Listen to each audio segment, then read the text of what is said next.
आपसे अनुमति चाहता हूँ। सभी सदस्यों से मेरा आग्रह है कि मेरे बात को गंभीरता से सुने।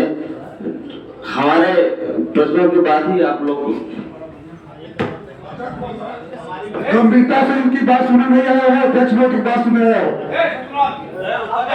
अध्यक्ष मैं तो जो निर्देश करूँ उससे पालन करूंगा 100%। मैं आपकी बात सुनने में हमारे से हम नहीं आए, हम नहीं आए।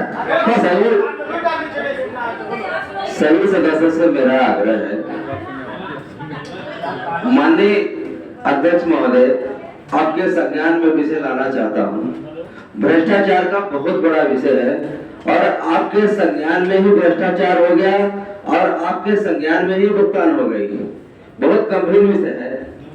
माननीय अध्यक्ष महोदय, पूर्व में 150 स्वच्छता के लिए लेबरों का टेंडर हुआ था और माननीय अध्यक्ष महोदय, ईएलएल को उसमें जो ईएल 4 थे उसको 75 लेबरों का और ऑर्डर दे दिया गया। पूर्व की परिषद में जानकारी आई थी, प्रोफेसर जी ने उसकी प्रश्न लगाया था, अध्यक्ष जी ने कहा था उस टेंडर को निरस्त कर दिया जाए। उसके बावजूद भी ईयर 4 या ईयर 3 रहे होंगे, उनको और ऑर्डर दे दिया गया फर्जी तरीके से। ठीक, दो कमिश्नर ने उसमें आपत्ति किया कि लेबरों का एपीएफ नहीं जमा किया गया है, न लेबरों के खाते में पेमेंट गया है। उसके अलावा दो कमिश्नर की आपत्ति के बाद अकाउंट अफसर सत्यम मिश्रा जी की आपत्ति की जाती है लगातार। उसके बाद आपने उनको छुट्टी पे भेज के फर्जी तरीके से दूसरे को प्रमाण देके नियम विरुद्ध आपने भुगतान कराया 27 लाख रुपए। बहुत जांच का विषय है। माननीय कमिश्नर साहब, आप मान लीजिए कि ईयर 4 को कैसे और काटे दे सकते हैं? बहुत गंभीर विषय है। उसमें टेंडर में 4 लोग भाग लेते हैं, ईयर 1 को छोड़ के ईयर 4 को आपने और काट दिया है 75 लेबरों का, और उसका आपने भुगतान भी करा दिया।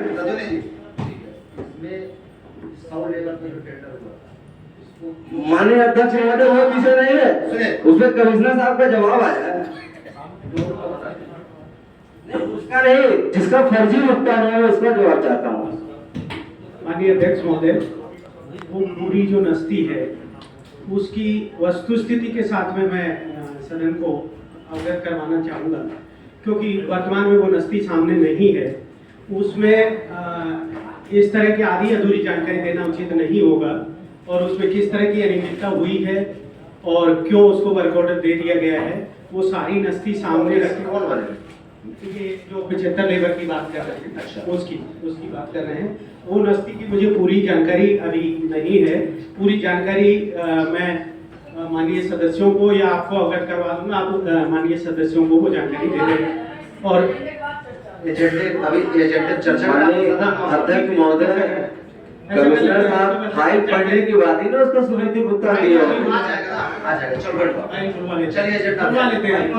माननीय अध्यक्ष महोदय।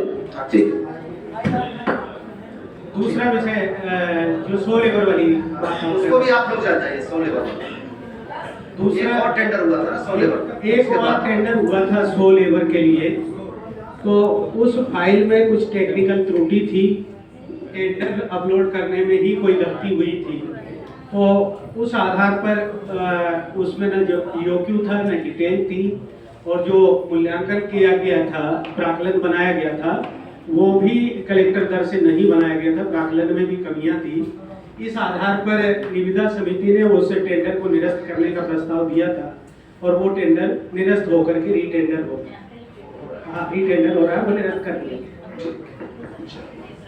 माननीय अध्यक्ष महोदय, 6 जून को आचार संहिता खत्म हुई। ठीक, 7-8 जून को टेंडर खो चुके थे।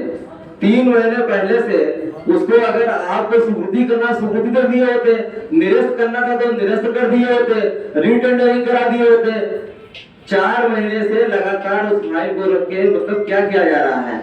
लगातार सफाई कार्य में हो नहीं रही है, लेबर मिल नहीं रहे हैं। जो भी है जल्दी करा दीजिए, कम 60 टाइम है। चलिए एजेंडे प्रस्ताव को मांग